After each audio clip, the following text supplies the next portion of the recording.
going into the game, how did the team prepare to go up against the nationally ranked Wildcats?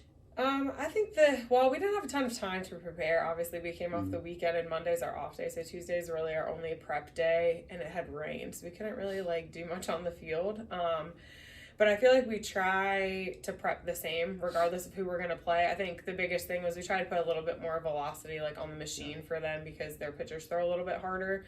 But honestly, we have a pitcher like Claire throws pretty similar speed, so they see her regularly. So the girl they threw against us didn't throw too different from her. She was just a different style pitcher. But we try to just prep our hitters with a little more velocity, but everything else we just try to prepare the same way that we do for other games. Gotcha. So, talking about pitching, while only allowing 3 runs scored, how do you feel about the performance by Selena? She did really well. So Claire right now is our number 1 pitcher, but she had clinical, so she wasn't there yesterday. So we went to Selena because she is a really good competitor and she changes speeds really well. So we figured we could try to keep them off balance. Obviously, they have really good hitters, and our defense also played fantastic. So Selena gets a lot of balls in the air, and we were lucky nothing went out of the park. So we were able to make plays on it, and that's all we can really ask for. So I just talked to her before the game about being competitive and doing the same thing she's been doing, and I think she was excited for the moment, and she rose to the occasion. So I was really proud of her.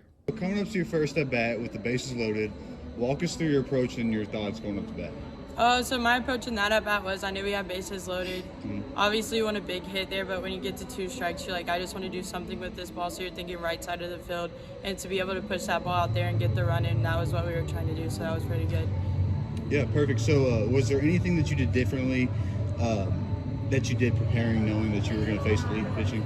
I mean, you get in a game versus Kentucky, and you're obviously the underdog, and not very many people expect anything from you, so it's easier to stay relaxed in that aspect. So kind of in that game like that, we're just out there trying to have fun, put some runs on the board. So it's not really a difference in preparation. You're kind of just letting yourself relax a little bit. Only being a freshman, how did it feel to get handed the ball to start the game against a top-ranked team?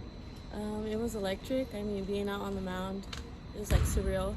Obviously, the energy's different, the tempo's different, but I just feel like the main thing was just collecting myself and knowing when to slow the game down or to keep the tempo going. I feel like I was prepared enough just because I've been put in high pressure situations before, and just keeping my poise and staying collected on the mound, I feel like was what helped me the most throughout the game. Yeah, so we talked about preparation. So going into the game, what was your thought process before facing such an elite lineup? Honestly, just to play it like every other game. I feel like I don't let the name get to me. It's just another day on the field, just to stay calm and to trust my defense, obviously. I have a great team behind me, and I trust each and every one of my players. So just knowing that my team can do the job just as much as I can.